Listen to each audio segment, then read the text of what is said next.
بسم اللہ الرحمن الرحیم۔ السلام علیکم ورحمۃ اللہ۔ تو اختصار کے ساتھ یہ باتیں آپ کے سامنے رکھنے کا مقصد یہ ہے کہ ہم اس کام کی اہمیت کو سمجھیں، یعنی اس کی خوبیوں کو بھی جانیں اور اس سے محرومی کے نتائج سے بھی ہمیں آگاہی حاصل ہو کہ اگر ہم اس سے محروم رہ گئے تو نتیجہ کیا نکلے گا، اور اس کی طرف مائل ہوئے اور اپنے وقت کی، اپنی کچھ آسائشوں کی اور اپنے کچھ مسائل کی، یعنی جو اس کی بنیاد پر وقت یہاں لگانے کی بنیاد پر سامنے آ سکتے ہیں، انہیں گوارا کیا تو اس کے بہترین نتائج بھی ہمارے سامنے آئیں گے اور ہمیں اس کا بہترین اجر دنیا اور آخرت دونوں کے اندر ہمیں مل سکے گا۔ اللہ رب العالمین اس قرآن سے استفادے کے حوالے سے بھی مختلف چیزیں ہمارے سامنے رکھتے ہیں۔ صرف ایک ہی آیت میں آپ کے سامنے اس مقام پر، اس موقع پر رکھتا ہوں، تو سورہ قاف کی آیت نمبر 37 ہے۔ اس میں اللہ رب العالمین یہ بات کہتے ہیں، ان فی ذلک لذکری لمن کان لہ قلب او القی السمع وہو شہید۔ اس قرآن کے بارے میں اللہ تعالیٰ کہتے ہیں کہ اس میں نصیحت ہے، ان فی ذلک لذکری، یعنی اس میں نصیحت ہے۔ یہ لوگ نصیحت اس سے حاصل کر سکتے ہیں، لیکن کون؟ لمن کان لہ قلب، جس کے پاس قلب ہو، جس کے پاس دل ہو۔ یہاں دل سے مراد کیا ہے؟ یعنی جو عقل رکھتا ہے اور اس صلاحیت کا حامل ہے کہ جو قرآن کو سمجھنے کے لیے اور قرآن سے استفادے کے لیے درکار ہے۔ او القی السمع وہو شہید، یا پھر اس کے ساتھ اسے حاصل کرنے کا جو طریقہ دوسرا سامنے رکھا گیا وہ یہ کہ القی السمع، وہ کان لگائے، وہو شہید، اور وہ موجود رہے۔ عام طور پر اس کا ترجمہ ہم اس طرح کر دیتے ہیں کہ جو توجہ سے سنے، توجہ سے سنے۔ توجہ کا مطلب کیا ہوتا ہے؟ یعنی موجودگی۔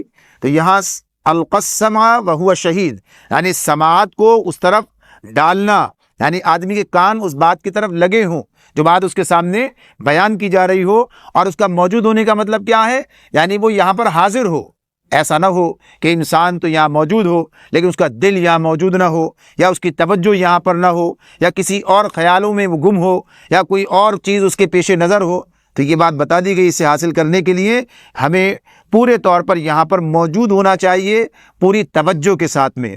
اسی کے نتیجے میں وہ قلب بھی حاصل ہو جائے گا کہ جس قلب کا تذکرہ قرآن کے حوالے سے یہاں پر کیا گیا ہے کہ وہ موجود ہوگا، پھر انسان جو ہے وہ نصیحت حاصل کر سکے گا جو قرآن میں اس کے سامنے رکھی گئی ہے۔ اس اعتبار سے یعنی ان توضیحات کے ساتھ یا ان گزارشات کے ساتھ اب ہم قرآن مجید کی سمت میں آتے ہیں، اس کا آغاز کرتے ہیں۔